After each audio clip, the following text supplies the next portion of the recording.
오늘은 우리가 함께 봉독한 이사야서 30장 18절부터 22절 말씀을 본문으로요, 하나님을 기다리는 자의 복이라는 제목으로 함께 은혜 나누길 소망합니다. 연인 사이에서 오랫동안 한 사람만을 기다리다가 만나는 것을 우리는 순정이라고 이야기를 하죠. 순정. 뭐 예를 들어서 요즘에 저가 젊었을 땐 그랬어요. 남자가 군대 갔는데 여자친구가 제대할 때까지 기다려준다. 그럼 결혼해야 된다. 오랫동안, 왜냐면 밖에서 기다리는 사람은요, 떨어져 있으면 그 얼마나 보고 싶고 또한 고통이 심했겠어요. 그리고 주변에 유혹은 얼마나 많았겠습니까? 더 멋진 사람들, 더 훌륭한 사람들, 그리고 많은 사람들이 그를 내버려 두지 않았겠죠. 대시도 하고 유혹도 하고. 하지만 그럼에도 불구하고 끝까지 기다려 사랑을 이루었기 때문에 우리는 정말 순정 같은 사랑, 순수하고 아름다운 사랑이라고 이야기를 합니다. 이런 사랑의 이야기가 아주 그대로 담겨있는 구전소설이 있습니다. 춘향전이죠. 대표적인 소설입니다. 춘향전의 이야기는 굳이 스토리를 말씀 안 드려도 너무나 유명한 소설이기 때문에 다 알고 계실 거고요. 이 춘향의 신분과 그 연인이 되는 이몽룡의 신분 차이가 굉장히 큽니다. 우리는 그냥 젊은 아낙네와 젊은 남자가 만나서 사랑했다라고 생각할지 모르지만 춘향이의 어머니는 월매는 기녀였습니다. 조선시대 기녀에는요, 두 종류의 기녀가 있었어요. 우리가 정말 잘 아는 황진이와 같이, 원래 황진이는 양반의 그 서녀였죠? 그랬을 거예요. 근데 양반 가문 출신인데 그가 자진해서 기녀가 된, 즉 황진이와처럼 자유민의 신분을 가지고 기생의 삶을 사는 이가 있었던 반면에 대부분의 많은 기생은 관기라고 해서 관노로서, 나라에 속한 노비로서 그 관에 소속되어 있는 기생들이었어요. 아마 이 춘향이가 그 마을의 남원에 부임한 사또의 아들이었던 이몽룡과 얼굴을 맞대고 관계를 할 수 있었던 것은 그의 어머니 월매 역시 관기가 아니었을까라는 이런 추측을 해볼 수도 있습니다. 그리고 조선시대의 기생의 자녀는 딸은 그대로 기생이 되는 게 대대의 이유였고요. 후임 사또인 변학도가 춘향이에게 당연하다는 듯이 수청을 들라고 얘기한 것을 보면 아마 그의 어머니 월매가 관기였기 때문에 그의 딸인 춘향이도 자유민이 아닌 당연히 관기가 되어서 노비의 생활을 이어가는 것이라고 볼 수도 있습니다. 자, 그렇다면 춘향이는 노비, 이몽룡은 어쨌든 사대부, 사대부에서도 아버지가 남원의 고을에 수령까지 할 정도로 상당한 집안의 아들이었단 거예요. 둘의 신분 차이는 엄청났습니다. 만약 이몽룡과 손냥이가 정식으로 정말 이몽룡이 떠나가지 않고 결혼관계를 맺었다 하더라도 춘향이는 이몽룡의 정실 부인이 될 수는 없었어요. 조선시대 법에 의하면 정실이 아닌 첩이나 아니면 소실로 두 번째 부인으로 들어갈 수밖에 없는 관계였음에도 불구하고 춘향이는 떠나간 이몽룡을 끝까지 그리워합니다. 그리고 사또의 수청을 들라는 요구를 거절합니다. 말씀드렸다시피 만약 춘향이가 관기였다면 사또는 자신의 직속 상전입니다. 노비가 상전의 말을 어긴 겁니다.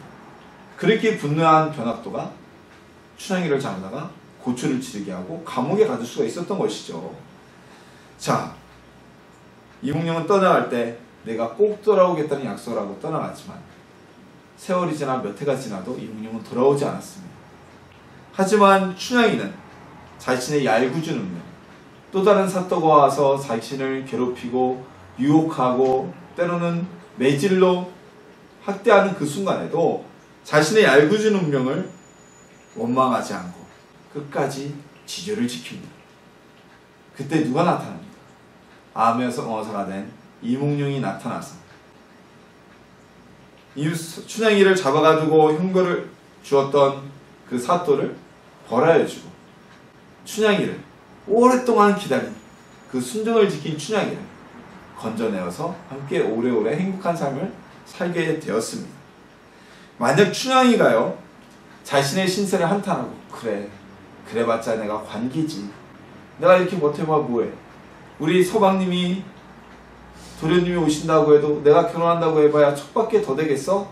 라고 신세를 한탄하고 사또였던 변압도의 요구를 들었다면 이 춘향전이라는 소설은 오늘날까지 구전되지도 않았겠죠. 그저 그런 평범한 여인의 삶이다 라고 이야기하고 끝났을 것입니다.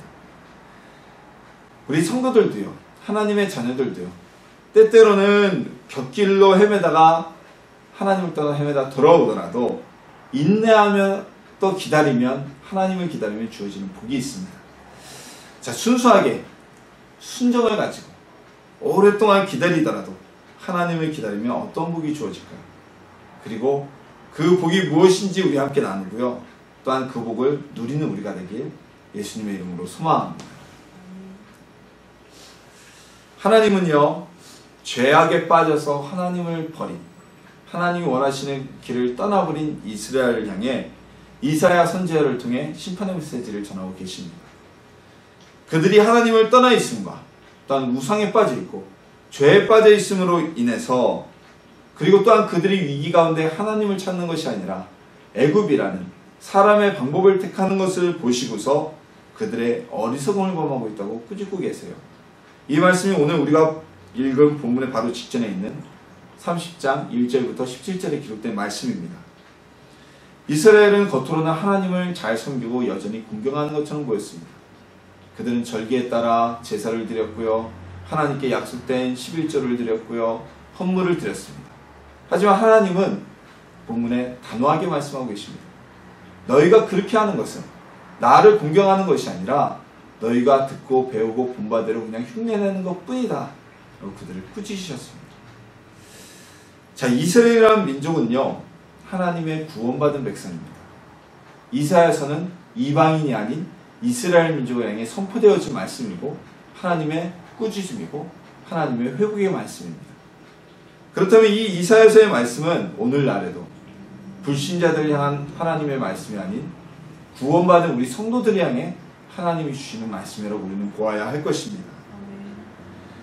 오늘날에서 우리도 하나님께 예배를 드리고 하나님을 믿고 예수님을 믿고 주의 이름을 부르고 감사한다고 하지만 그 안에 진실된 하나님을 섬기는 마음이 없다면 그저 교회에서 목사님이 감사하십시오 감사하십시오 하니까 전혀 감사하지도 않은데도 감사합니다 감사합니다 이야기를 하고, 주일날 예배를 나오면서도 기쁨과 즐거움이 아닌 이것이 내가 안 가면 뭔가 벌받을 것 같고 안 가면 뭔가 깨름칙하고 그래서 나오고, 속 안에는 죄악을 가득 담고 있으면서 겉으로는 웃으면서 샬롬을 외친다면 하나님께서는 너희는 나의 말을 듣고 따르는 것이 아니라, 나를 공경해서 그러는 것이 아니라 단지 누군가의 이야기, 누군가의 말을 듣고 흉내내는 것에 불과하다고 말씀하신다는 것입니다.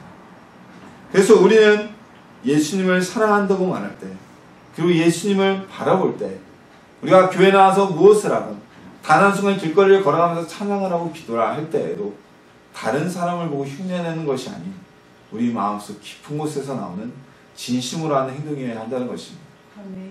만약 그렇지 않다면 차라리 가증하지 않게 하지 않는 것이 나올 수도 있어요.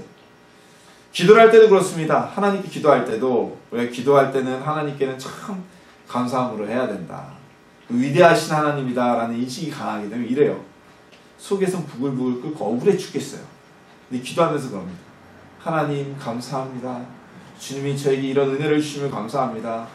감사하게 뭐가 감사해요? 속에서 부글부글 끓고 있고 억울해 죽겠고 분이나 죽겠고 신세한탄이 나오는데, 그럴 때는 그런 기도들, 만약에 하나님 감사합니다. 주님 주신 은혜가 감사합니다. 이건 남에게 들었기 때문에 흉내내는 것에 불과하다는 것이죠. 솔직하게 구하는 겁니다. 하나님 감사해야 되지만 지금 제가 감사할 수가 없어요.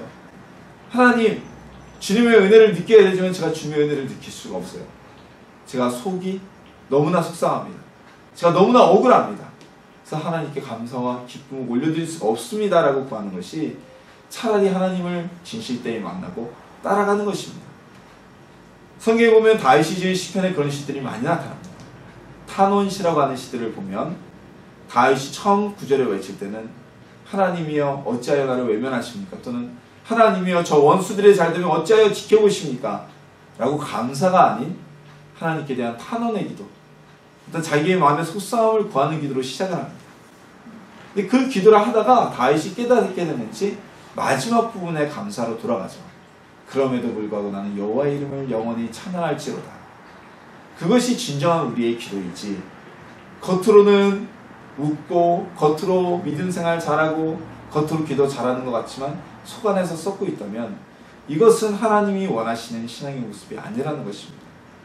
오늘 이사야서 30장에 기록된 하나님의 꾸짖음은 그것입니다. 솔직하지 못하고 속 안에 저주와 거짓이 가득 담고 있으면서 겉으로만 절기를 지킨다고, 나를 공경하는 척 예배한다고, 금식한다고, 안식일을 지킨다고 내가 너희를 받아들일 것 같느냐. 남의 흉내만 내는 짓 하지 말아라.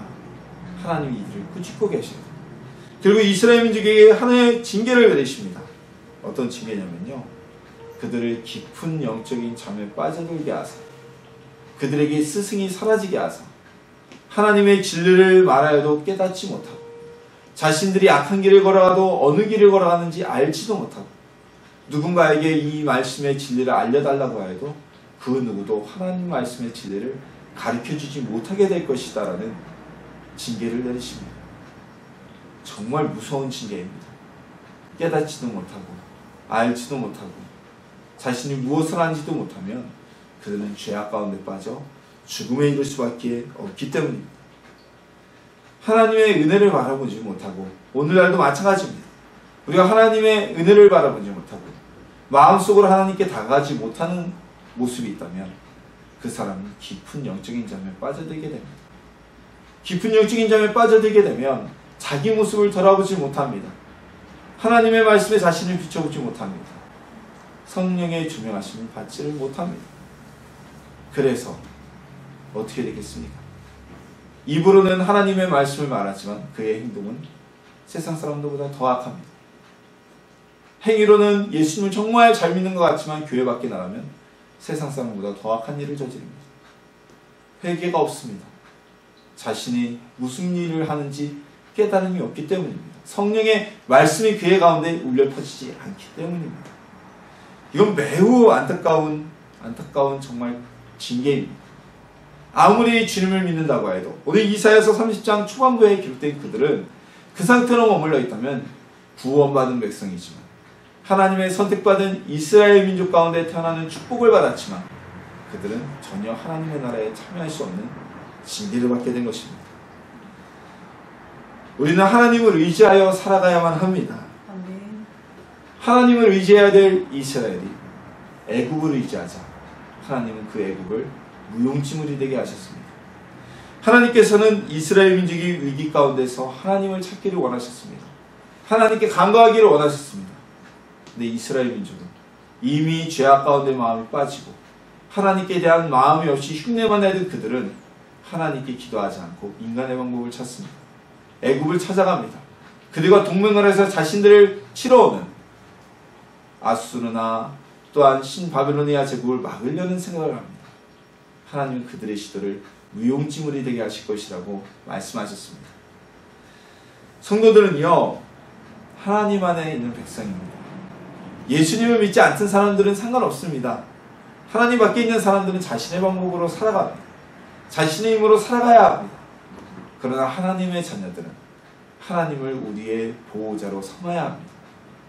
하나님이 아닌 다른 것을 우리의 보험으로 삼거나 하나님이 아닌 다른 것을 통해서 우리의 인생의 살 길을 찾으라고 한다면 하나님께서는 그 모든 시도가 무용지물이 되게 하십니다. 하나님은 질투하신 하나님이라고 말씀하고 계시죠. 우리가 그런 간증들을 많이 듣습니다. 우리가 그런 얘기를 하죠. 우상이 되면 안 된다. 자녀가 우상이 되면 안 된다. 돈이 우상이 되면 안 된다. 이런 우상이 되면 안 된다라고 얘기를 하는데 그걸 조금 더 다시 바꿔서 오늘 말씀에 비추어서 생각해 본다면 자녀가 나의 인생의 해결책이 되어서는 안 되고 돈이 나의 인생의 해결책이 되어서는 안 된다는 겁니다. 돈으로 모든 걸 해결하려고 하고 나의 방법으로 해결하려고 하고 인간적으로 보면 이스라엘 민족의 이 판단이 옳았습니다. 이들의 판단이 발랐습니다. 북방민족이 쳐들어오는데 군사력이 약했던 이스라엘은 애굽과 연합해서 그들을 막아서는 것이 바른 판단이었을지 모릅니다. 하지만 하나님께서는 이들이 하나님을 의지하기를 원하셨습니다. 하나님이 아닌 그저 눈에 보이는 세상 것을 의지하려 한다면 그것은 하나님의 백성의 모습이 아닌 것입니다. 하나님은 그것들이 우리를 돕지 못하게 하신다는 말씀입니다. 오늘 말씀을 나누면서 내 자신 스스로를 돌아보는 시간이 되기를 소망합니다. 우리가 정말 말로만 하나님을 사랑하고 하나님이 아닌 다른 것을 우리의 피난처와 보험으로 삼고 있는지는 아는지, 우리가 그냥 남의 흉내만 내고 내가 교역자니까, 나는 교역자이기 때문에 이런 모습을 가져야 되라는 의식 속에서만 살아가는 것이 아닌지 돌아보는 시간이 되길 소망합니다. 영적으로 깊은 잠에 빠져들게 되면요, 자신의 죄를 죄로 알지 못합니다. 자신이 무슨 말을 하고 있는지 모릅니다. 자신이 하나님 말씀대로 살아가고 있다고 착각하게 됩니다. 자신이 바른 길을 가는지 안 가는지 가르쳐주는 스승이 없기 때문에, 마음의 빛이 없기 때문에 그럴 수밖에 없는 것입니다. 우리는 예수님만 의지해야만 합니다. 그래서 영적인 잠에 빠지지 않도록 깨어 있어야만 합니다.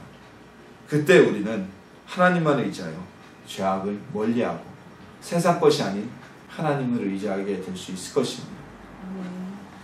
주님만을 바라고 주님 앞에 서는 하나님의 백성이 되기를 소망합니다. 세상에서 가장 힘든 일 중에 하나가 무엇일까요? 인내일 것입니다.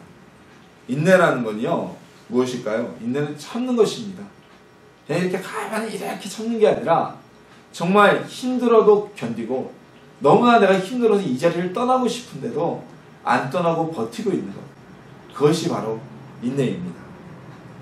오늘 본문에서는 하나님을 기다린 사람의 복에 대해서 말씀하고 계십니다. 이 하나님을 기다렸다는 것은 평안한 가운데서 주님 오십시오 이것이 아니라, 이렇게 이스라엘 민족이 죄악 가운데 빠져서 자신의 가는 길도 알지 못하고 하나님을 의지하지도 않고 그저 겉모습으로만 하나님만 흉내내던 이 시대에 이 죄악 속에서 흔들리지 않고 타락하지 않고 하나님을 붙잡고 견뎌내었다는 것을 의미합니다. 자, 죄악 속에서 하나님을 바라본다는 것 쉬운 일이 아닐 겁니다. 모두가 다 하나님을 잘 믿는 곳에서 하나님을 잘 믿고 기다리는 건 쉬워요. 교회 안에서 우리가 찬양하고 기도하는 거 전혀 안 어렵잖아요. 근데 우리가 명동 한복판에 가서 찬양하고 기도하라 그러면 참 힘들어요. 그렇죠? 왜요? 거기는 안 믿는 사람들이 다 있는 곳이고 왠지 낯뜨겁고 부끄럽고 그러면 안 될 것 같고, 교회 안에서는 마음껏 하잖아요. 여기서는 찬양하고 기도하지 말라 그러면 예배당에서 그렇게 얘기하는 사람이 잘못된 사람이니까요. 세상이 타락되어 있는데 하나님을 기다린다는 건 쉬운 일이 아닙니다. 엘리야 선지자가 타락했던 이스라엘에 하나님의 말씀을 전하는 선지자로 택함을 받고 가서 많은 사역들을 했습니다.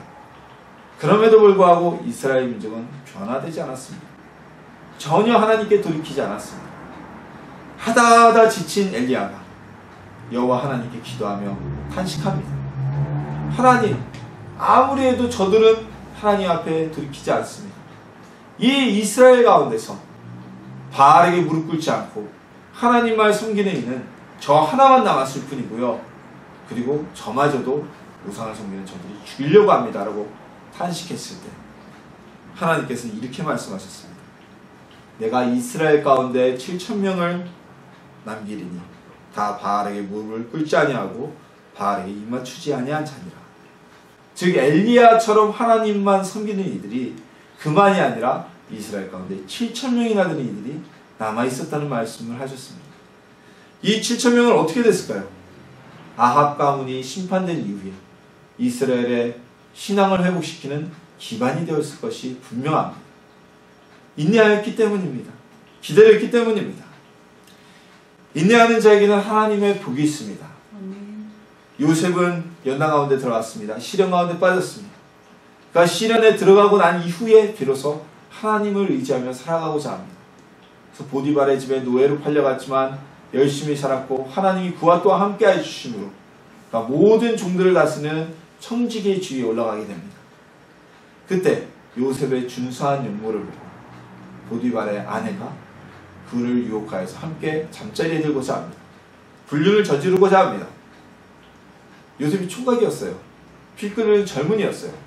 보디발은 그때 당시 왕의 시위대장, 오늘날로 말하면 왕의 경호처장이었습니다. 최고의 실력자였습니다. 임금이 가장 신뢰하는 이였습니다. 그럼 보디발이 못생긴 아내로 취하였을까요? 아니죠. 감 좋고 이쁘고 이쁜 사람들 중에 미인을 아내로 취하였을 것입니다. 근데 요셉은 어떻습니까? 이 여인의 유혹을 뿌리치고 나옵니다. 그냥 뿌리친 것이 아닙니다. 자신의 옷을 찢어서 버려두고 나올 만큼 강력하게 거부하고 도망쳐 나옵니다. 그 일로 인해 요셉은 또 다른 시련에 빠지게 됩니다. 감옥에 들어갑니다. 근데 이 감옥이 어떤 감옥이냐면 시위대생의 집안에 있던 감옥. 그 감옥에 갇힌 자들은 임금에게 중대한 죄를 범한 자들이 갇혀있던 감옥입니다. 일반적인 감옥이 아니라 왕에게 죄를 범한 자들이 갇힌 감옥이라면 훨씬 더 혹독한 환경의 감옥이었다는 걸 알 수 있어요. 이곳에서 수년 동안 요셉이 또 하나님의 때를 기다리며 살아갑니다. 하나님이 그 안에서도 높이셔서 감옥의 일을 돕는 죄인이었지만 감옥의 일을 돕는 죄인으로 삼으십니다. 이때 요셉이 왕의 떡 맡은 자와 술 맡은 관원이 잡혀 들어오고 그들이 꿈을 꾸었을 때 그 꿈을 해몽해 줍니다. 그래서 왕의 술을 맡은 관원에게 당신이 분명히 풀려나게 될 것이니 당신이 풀려나게 된다면 내 꿈대로 내가 해몽해 준 대로 속반되게 된다면 임금에게 가서 바로에게 가서 나의 이 억울함을 호소해서 나를 좀 풀려나게 도와주시오 라고 부탁을 합니다. 술 맡은 관원은 요셉의 꿈 해몽처럼 풀려나고 다시 복직하게 되지만 바로에게 요셉의 일에 대해 이야기하지 않습니다. 오랜 세월이 흐른 동안 요셉은 억울한 마음을 임금에게 탄원하지 않습니다. 또는 간수장에게 부탁해서 술 맡은 관원에게 전해주시오, 나를 잊지 말라고 전해주시오 라는 탄원을 하지 않고 기다렸습니다. 묵묵히 인내했던 요셉은 결국 애굽의 총리에 오르게 되고 많은 사람들의 생명을 살리는 사람이 되었습니다. 다윗은 오랜 고난을 정말 묵묵히 인내했던 사람입니다. 초창기에 다윗은 군대가 없어서 쫓겨다니던 사람이었지만 그가 연단의 시련의 후반부에 가면 그에게는 누구에게도 비길 수 없는 400명의 용사가 있었습니다. 그들은 다윗을 위해서 적진 한가운데 다윗이 내가 우물물을 먹고 싶다는 말 한마디에 목숨을 걸고 그 우물물을 떠올 수 있는 정말 용맹한 용사들이었습니다. 그런 용사를 가졌지만 다윗은 단 한 번도 사울을 대적한 적이 없습니다. 사울의 군대와 맞서 싸우거나 사울을 기습하여 공격한 일이 단 한 번도 없었습니다. 다윗은 자신의 시련의 때를 기다리며 하나님이 세우실 그날을 기다리며 인내하였던 것입니다. 사도 바울은요, 예수님을 만난 이후에 바로 예수님을 전하고 싶었습니다. 자신을 만나주신 그 예수님, 그리고 자신을 무슨 일을 했었는지, 자신이 왜 했던 일이 잘못이었는지 바로 전하고 싶었어요. 하지만 예수님께서는 그를 바로 전도 현장으로 내보내지 않으셨습니다. 사도 바울을 광야에서 3년 동안 머물게 하셨습니다. 그리고 그 3년의 기간이 지나자 바울은 정말 죽을 때까지 마음껏 예수님을 전하는 사역에 매진할 수 있었습니다. 우리도 하나님의 때를 기다리며 인내할 수 있기를 소망합니다. 이 인내는 무엇일까요? 오늘날 세상의 타락과 제약 속에서 견디는 인내이고요. 또한 오늘날은 교회도 타락하고 교회 안에서도 이스라엘 민족과 같이 이사야서에 기록된 이스라엘 민족과 같이 하나님에 대한 신앙이 아닌 흉내내며 외식된 신앙의 모습들이 보입니다. 그 안에서도 견디는 것이 바로 낭망하고 믿음을 잃지 않는 것이 인내하고 기다리는 것입니다. 많은 사람들이 얘기합니다. 예수님을 몰라서 믿지도 않고 예수님을 믿던 성도들 중에 많은 이들이 교회의 모습과 목회자의 허물들을 보고서 나는 교회 다니지 않겠다라고 얘기하고 타락합니다. 인내하지 못했기 때문입니다. 오늘 말씀에 기록된 하나님을 기다린 이들은 이스라엘 백성들이 모조리 다 타락하고 그들이 영적인 깊은 잠에 빠져서 죄악 가운데 헤매며 있어서도 그들에게 속하지 않고 낭망하지 않고 하나님의 때를 기다리며 신앙을 지켰던 이들입니다. 우리도 오늘날 이 시대의 죄악에 빠지지 않고 교회의 혼란에서도 우리가 빠지지 않고 우리의 위치를 지킨다면, 낭망하지 않는다면 하나님께서는 우리에게 주님이 예비하신 복을 주실 것입니다. 하나님의 때를 기다리며 인내하는 성도님들이 되시고 하나님의 자녀가 되시기를 주님의 이름으로 소망합니다. 그럼 이렇게 이스라엘의 타락 가운데서도 버티며 하나님을 기다렸던 그들에게는 어떤 복이 주어졌을까요? 오늘 본문은요, 하나님께서 기다린 자들을 위해 은혜 베푸시기 위해 기다리신다고 말씀하고 있습니다. 재미있는 문장 구조죠. 이 사람들이 하나님을 기다렸어요. 근데 하나님은 이 사람들에게 은혜를 주기 위해서, 복을 주기 위해서 또 이들을 기다리고 계셨다는 겁니다.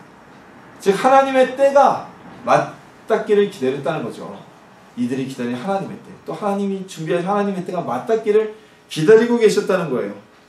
하나님께서 인내한 사람들에게 은혜를 베푸신다. 즉 그들에게 복을 베푸신다고 말씀합니다.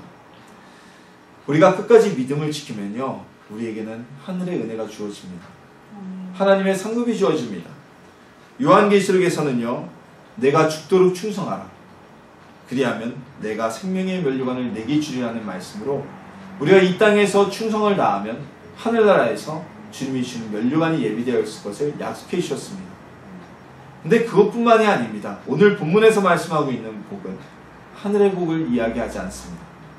먼저 하나님이 이들에게 베푸신 은혜, 하나님의 때를 기다린 이들, 즉 하나님의 때를 기다린 성도들에게 베푸시는 은혜는 바로 긍휼과 정의입니다. 하나님은 자신을 기다리기 위해 온갖 고난과 시험을 이길 그들을 불쌍히 여기시고 그들을 정의로 지키실 것이라고 약속하고 계신 것입니다. 예전에 그런 CF가 있었습니다. 한 10년 됐나요? 모두가 예스 할 때 너라고 대답할 수 있는 사람, 딱 이래가지고 하나의 이슈가 됐던 CF였어요. 모든 이들이 바른 길로 오른쪽으로 가려고 할 때 혼자 왼쪽으로 가려고 한다면 이 시대와 이 사회는 그를 그냥 내버려 두지 않습니다. 네 선택이구나, 이것에서 끝나는 것이 아니라 이상하네요. 왜 저쪽으로 가려고 그래? 쟤는 이단자야, 별종이야, 세상을 몰라, 지만 예수 잘 믿어? 이렇게 지적을 합니다. 근데 이 긍휼함은 그런 고난을 받은 하나님을 기다렸던 이들에 대한 하나님의 불쌍히 여김입니다. 하나님이 그들을 불쌍히 여겨서 위로하시고 이 성도들이 힘들게 하였던 존재들, 공의가 아닌 자신들의 판단과 자신들이 가진 불의의 시선으로 그들을 심판하고 괴롭혔던 이들을 하나님의 정의의 시선으로 심판하고 대신 갚아주실 것이라는 약속을 하고 계신 것입니다. 자, 하나님이 우리를 직접 위로해 주시고 하나님이 우리 대신 우리를 괴롭힌 이들을 심판하실 것이라는 말씀. 이보다 좋은 든담이 어디 있겠습니까? 하나님을 기다린 성도들을 위해 하나님이 위로하고 갚아주신다는 말씀입니다. 문재인 대통령이 당선되고 나자마자 하나 이슈된, 기사화된 일이 있었죠. 전전 정권 때 억울한 일을 당한 한 여인이 청와대에서 맨날 일 이슈에도 안 되고 그랬던 여인이 문재인 대통령 당선자의 집 앞에 가서 피켓을 들고 시위를 했다고 그러죠. 그러자 김정숙 여사가 나와서 아니 딴 건 모르겠고 아침도 안 먹었을 테니까 들어와서 라면 먹고 가라. 그 라면 한 그릇 먹고 난 뒤에 그 여인이 한 얘기가 있습니다. 다시는 나는 시위하지 않을 것이다. 내 마음을 알아줬으니까 난 이걸로 충분하다. 위로를 받았기 때문에 그 억울함이 풀어진 거예요. 실질적으로 자신이 요구했던 사항이 관철된 것도 아니고 대통령 부인이 그걸 해결해 주겠다고 약속한 것도 아니고 대통령이 그걸 억울함을 내가 조사해 주겠다고 한 것도 아닙니다. 그 여인의 마음이 위로함을 받은 거예요. 내 이야기를 누가 귀를 기울여주는 거야. 내 이야기에 누가 동의를 해주는 거다. 내 처지를 알아서 밥을 못 먹었다고 라면 기분 나쁘면 사람이 무슨 컵라면 장난하냐고 그럴 수 있어요. 그 컵라면 하나가 그 여인의 마음을 녹아줬던 것이죠. 긍휼함을 입은 겁니다. 하나님이 우리에게 이런 긍휼함을 주신다는 겁니다. 우리 안에 있던 마음의 상처들이 기다림 때문에 거쳤던 그 상처와 아픔들이 모두 다 치유되는 은혜를 주신다는 겁니다. 요셉은 애굽의 총리가 되었습니다. 하지만 요셉은 왕의 다음받은 왕의 모든 정권을 위임받았습니다. 그러나 성경 어디에도 요셉이 보디발의 아내를 감옥에 갖다 가뒀다는 얘기는 기록되어 있지 않습니다. 요셉이 보디발을 자리에서 잘라버렸다는 얘기도 기록되어 있지 않습니다. 심지어 요셉은 자신을 팔아넘긴 그 시련 가운데 넘긴 형들마저도 용서합니다. 왜 그럴 수 있었을까요? 하나님께서 요셉의 마음을 긍휼히 보시고 위로하셨기 때문입니다. 하나님을 기다리는 자들에게는 그들의 상처가 위로되어질 것입니다. 또한 하나님이 그들의 원수를 직접 치료하실 것입니다. 또 하나의 복이 준비되어 있습니다. 하나님은 기다린 자들에게 예루살렘과 시온에서 기다린 자들, 하나님을 떠나지 않고 버틴 자들이란 이야기입니다. 예루살렘은 하나님의 도성, 또 하나님의 품을 은유합니다. 하나님을 떠나지 않고 기다린 자들에게 더 이상 너희가 울 일이 없을 것이다 라는 약속을 해주십니다. 하나님께 부르짖고 기도할 때 하나님은 하나님을 위해 기다린 자들의 기도를 들으사 응답하실 것이라고 약속하고 계신 것입니다. 그래서 울 일이 없다는 거예요. 이제까지는 너희가 고난과 고통 속에 있었지만 이제 내가 너희를 찾아보았으니 너희가 하는 기도를 내가 다 들어줄게. 너희에게 또 다른 시련이 있을지 모르지만 그럼에도 불구하고 내가 너희의 기도를 들어서 더 이상은 눈물을 흘리는 일이 없게 할 것이다 라는 약속을 해주신 겁니다. 자, 내가 듣는 대로 너희의 기도를 들어주겠다는 이 약속, 이 약속만큼 귀한 약속이 있을까요? 없죠. 우리는 그런 상상들을 합니다. 아, 우리에게 진이의 뉴스램프가 있으면 좋지 않을까, 가끔가다 타임머신이 있으면 좋지 않을까 라는 생각을 하는 이들도 있어요. 타임머신이 생기면 무슨 일을 하고 싶어요? 라고 하면 제일 사람들이 많이 하는 답변이 뭔지 아세요? 미래로 가서 로또 번호를 알아보겠어요. 그 얘기를 제일 많이 합니다. 지금 현재 어려움을 미래에 가서 로또 번호 알아가지고 부자 돼서 좀 행복하게 살아오겠다는 얘기죠. 그리고 진이가 있으면 좋겠다. 왜냐면 진이의 요술램프 이렇게 문질러가지고 진이가 뻥 나타나면 뭐 소원을 얘기하면 다 들어주잖아요. 자, 하나님께서 그렇게 해주신다는데 어떤 인간이 자신의 욕구를 이루지 못하는 문제 때문에 소설 속에, 동화 속에 등장한 것이 알라딘의 요술램프고 이 타임머신의 이야기입니다. 내가 현실 속에서 하나님이 그걸 해주신다는 거예요. 하나님이 못하는 일이 있으실까요? 하나님은 못하는 일이 없으신 분입니다. 전지전능하신 하나님이십니다. 그분이 우리의 모든 기도를 들어주신다는 약속을 하고 계시는 것입니다. 내가 고려해 볼 게가 아니라 내가 너희의 기도를 다 듣고 그대로 응답해 줄게라고 약속하고 계신 것입니다. 또 무엇보다 하나님을 기다린 성도들, 인내한 성도들에게 주시는 가장 큰 복은요, 이스라엘이 하나님의 진리를 찾지 못하도록 영적인 깊은 잠에 빠지게 하셨던 그 징계와는 달리 이들에게는 진리의 스승을 보내실 것이라고 말씀하고 계십니다. 그래서 그들이 혹여 잘못된 길, 우리 이 개역개정판 성경에는 조금 헷갈리게 문장 구조가 되어 있는데요. 이 문장 구조에서 오늘 개역개정판 성경에는 조금 헷갈리게 되어 있어요. 어떻게 되어 있나요?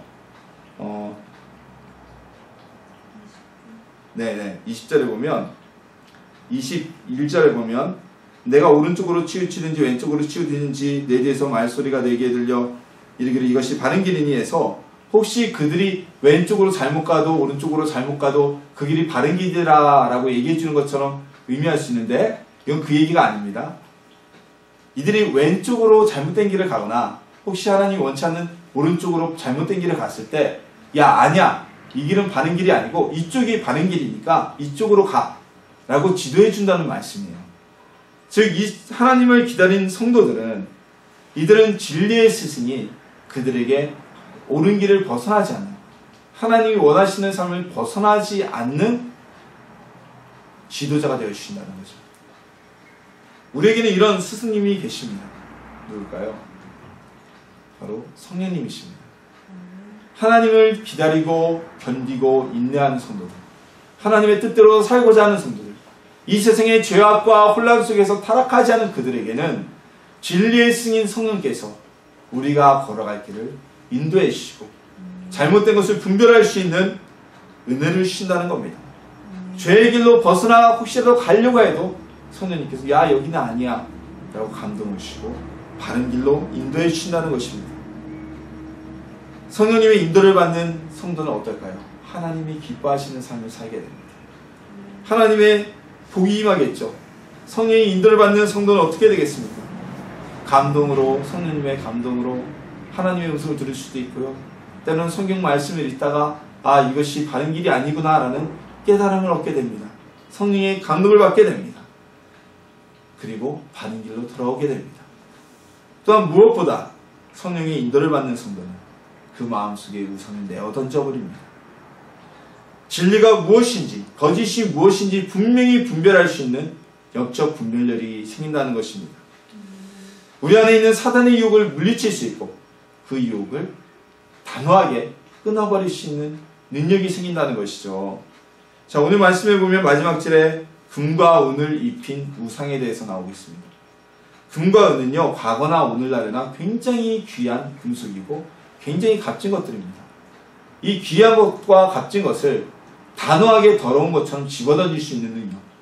이것은 바로 이단의 유혹, 또한 사단의 게임이 많은 이 시대에 우리를 그 유혹과 게임에서 지켜주신다는 하나님의 은혜를 말씀하고 있는 것입니다.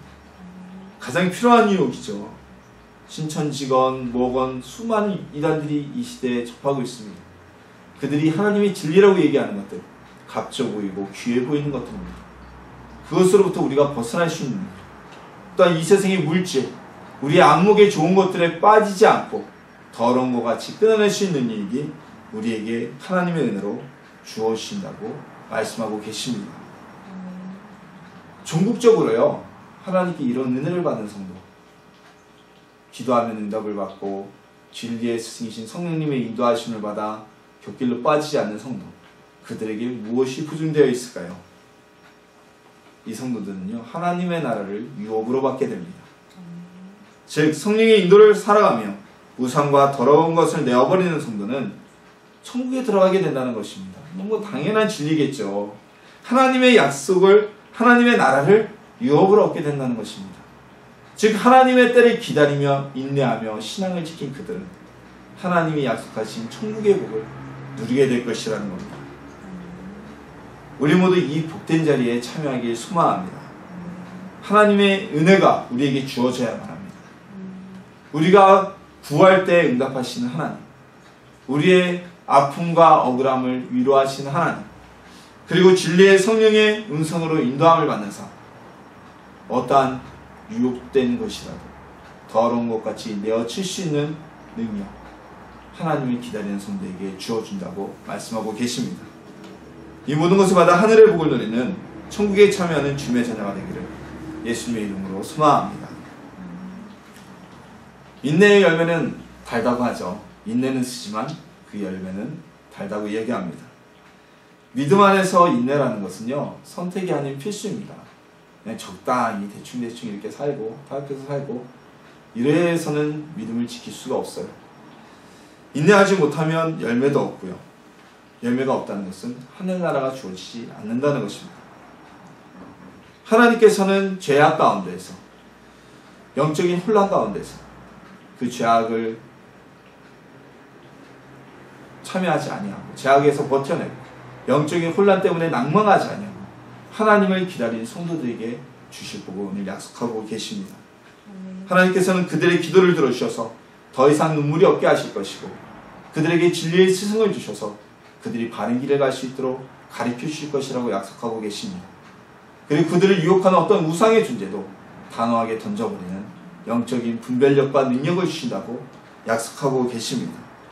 이런 성도는 하늘나라를 유업으로 약속받게 될 것입니다. 죄악에 무릎 꿇지 않고요, 오늘날의 현실에 낭망하지 않고요, 그리고 하나님의 날을 기다리는 우리가 되기를 소망합니다. 하나님이 약속하신 기다린 자의 복, 그 모든 복을 받아내는 우리 에스나무 쉼터교회 하나님의 자녀가 되시기를 주님의 이름으로 축원합니다.